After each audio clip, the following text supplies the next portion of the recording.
మీరు హెల్త్ కోసం కాస్ట్‌లీగా కొనుక్కొని తినే ఫిగ్స్ లేదా అంజీర్ యాక్చువల్లీ పురుగులతో సంబంధం ఉంది అంటే నమ్ముతారా? మన తెలుగులో ఫిగ్స్‌ని మేడిపండు అని అంటారు. అవును. అదే మన ఓల్డ్ పద్యంలో చెప్పిన మేడిపండు. మేడిపండు చూడు మేలిమై ముందు పొట్ట విప్పి చూడు పురుగులుండు. ఇది జస్ట్ ఒక పద్యమే కాదు. నిజంగా ఫిగ్స్ గురించి చెప్పిన మ్యాటర్. ఎందుకంటే ఫిగ్స్ లోపల చిన్న పురుగులు లేదా ఇన్సెక్ట్స్ ఉండే ఛాన్స్ ఉంటుంది. కానీ భయపడకండి. అవి మన బాడీకి డేంజరస్ కాదు. ఎందుకంటే ఫిగ్స్ పెరిగే ప్రాసెస్ చాలా డిఫరెంట్‌గా ఉంటుంది.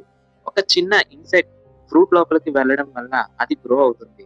తర్వాత ఆల్‌మోస్ట్ ఆ ఇన్సెక్ట్ కనిపించకుండా అయిపోతుంది. అందుకే మనం ఫిగ్స్ తిన్నా ఏం ప్రాబ్లమ్ ఉండదు.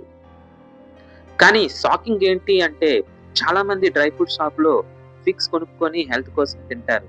కానీ అవే మన తెలుగులో మేడిపండు అని, అందులో పురుగులుంటాయని చాలా మందికి తెలీదు. సో నెక్స్ట్ టైమ్ మీరు ఫిగ్స్ తినేటప్పుడు ఖచ్చితంగా ఈ పద్యం గుర్తొస్తుంది కదా!